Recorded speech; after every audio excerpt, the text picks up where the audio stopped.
Hey gang, this week we're going to talk about heaps, but first we need to talk about queues and priority queues. Our story starts with a topic we covered last week, which is an abstract data type called stacks. So as you may recall, stacks, we can visualize them like a pile of objects in which we can push, pop, and check if they are empty. So if we were to push an item, it's as if we put it at the bottom of the stack. And if we push another item, it goes on top of that one. And if we check if it's empty, well, there are two items on the stack, so it's clearly not empty. And now, if we were to pop, we would get 2, and this item would leave, and we'd pop again,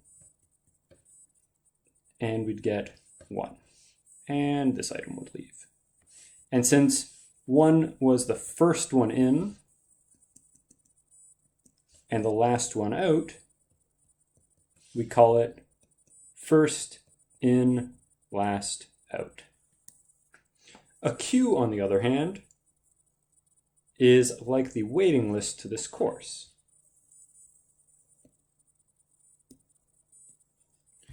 So you can think of it as a lineup to go to Popeyes.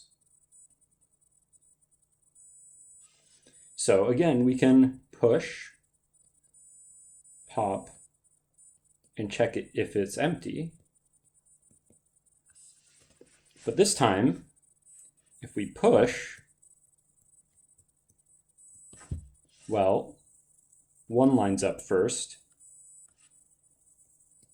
And if we push again, 2 lines up second. We can check if it's empty. And, well, there are 2 elements in there, so this is false. And if we pop, the first element was 1, so 1 will leave the queue and go get its fried chicken. And if we pop again, we get 2. And of course now we could check if it's empty. And we'll get true, because both 1 and 2 have left the queue. Now here we see 1 was first in, but here it was the first out. So we call it first in, first out. I'm not going to talk about the implementation details.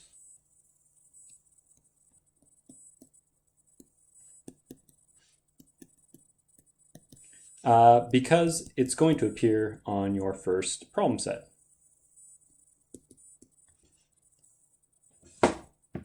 The next question we might ask is,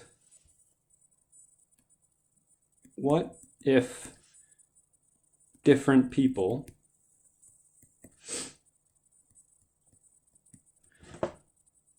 have different priorities? I mean, of course, different people all have different priorities, but have a high priority to get into the Popeyes.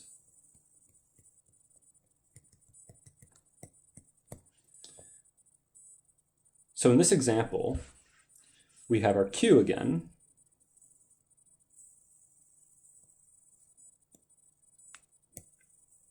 We're going to use A, B, and C. So we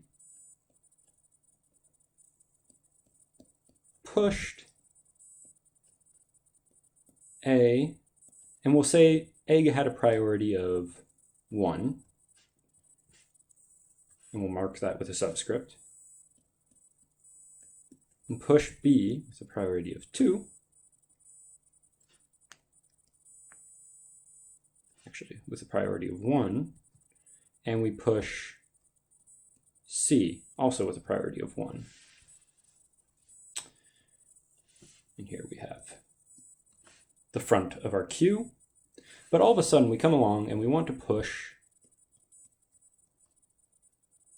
D with a higher priority. So D should move to the front of the line.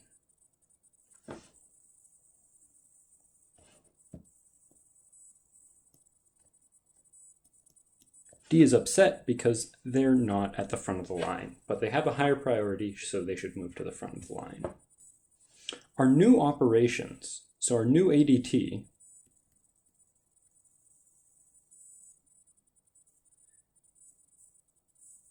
called a priority queue,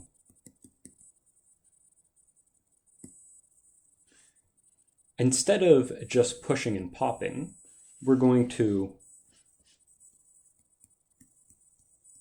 insert, and here we're going to insert into our queue an object X with a priority P. We might want to look at the maximum. So this is going to be the object with the highest priority.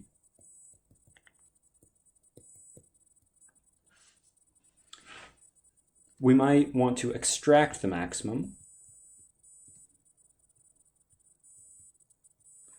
And that'll do the same thing, but remove it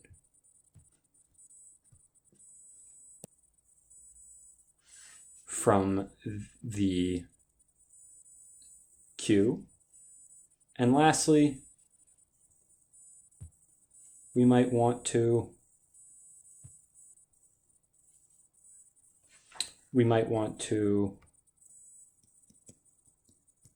increase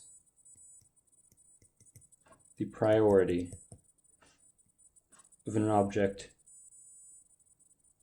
X to priority P prime. So notice that we can't decrease the priority of an object in the queue, but we can increase its priority. Now, here the object X assumes we have a pointer.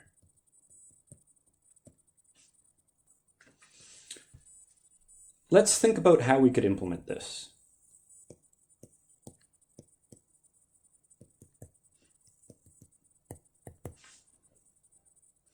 Well, we could have an unsorted list, either an array list or a linked list.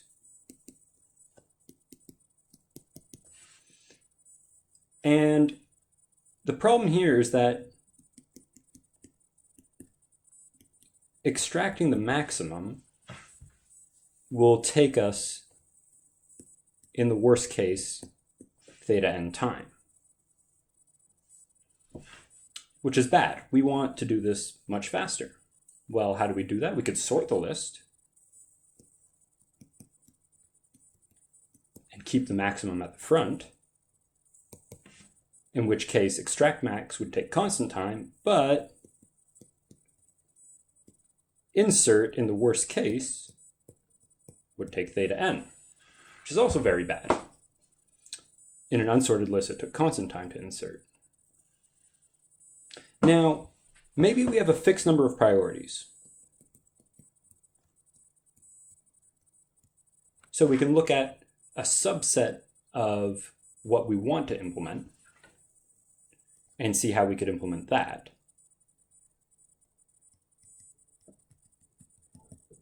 Well, here, if we have k priorities, then we could use a fixed length array. Allocate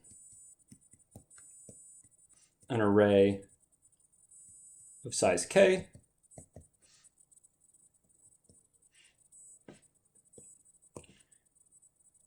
At each entry, keep a linked list.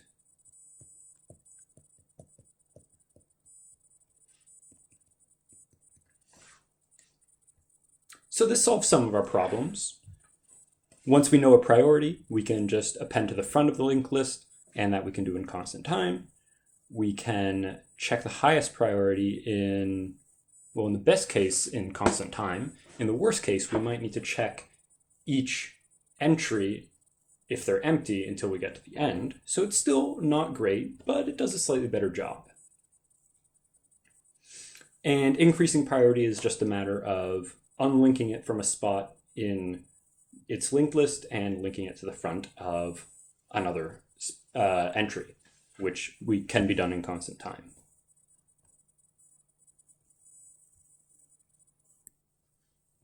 Introducing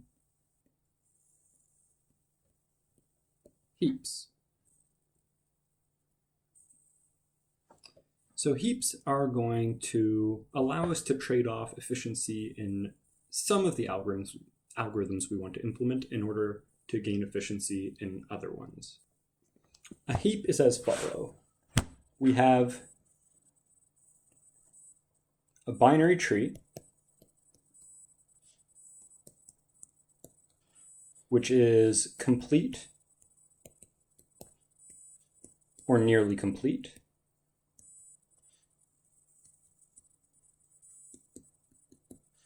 And has the heap order property.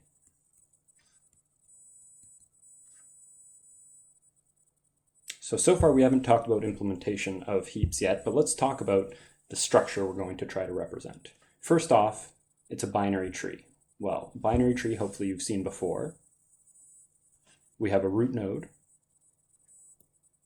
two children nodes, and we could have at most two children anywhere. A complete or nearly complete binary tree means each row is either filled completely, or if not, it's filled all the way to the left. So we fill left first, moving forward, and then we move on to the next row. And the last is the heap order property, which says that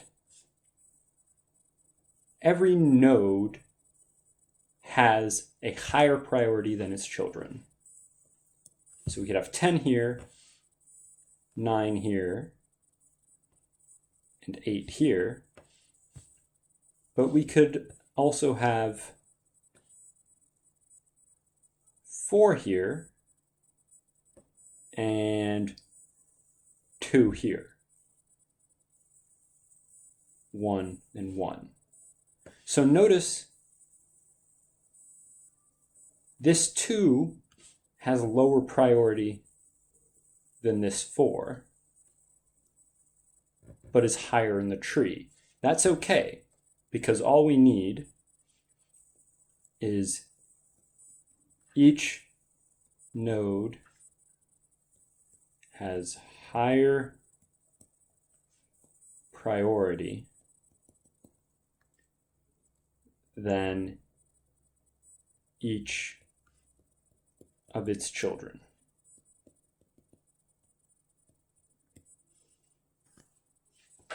So here, 9 is higher priority than 8, and 9 is higher priority than 4.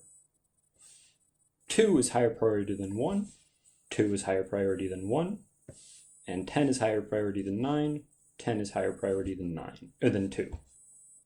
So we have the heap order property, and for completeness, maybe we have 7, 6, 2, 3.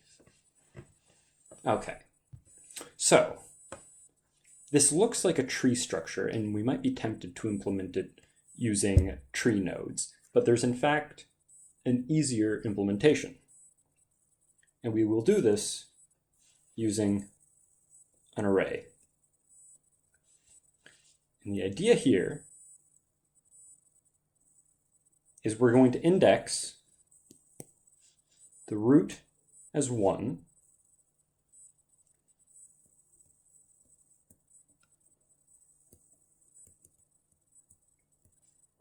and then for each node, its left child will have 2 times its index, and its right child will have 2 times its index plus 1.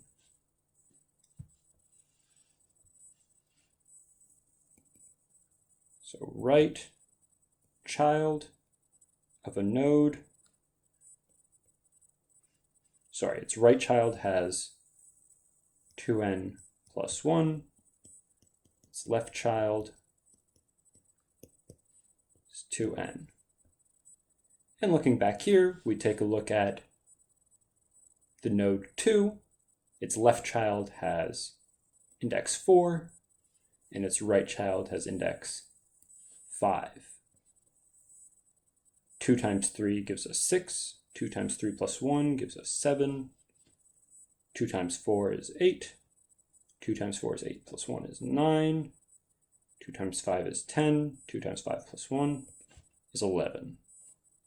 So now that we have indices for each entry in our heap, we can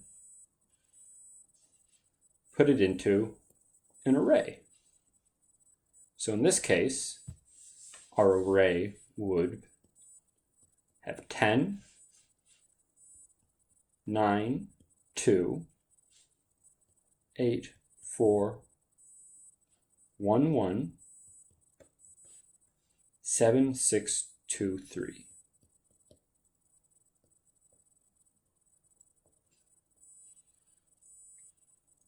So we store them in an array indexed from 1.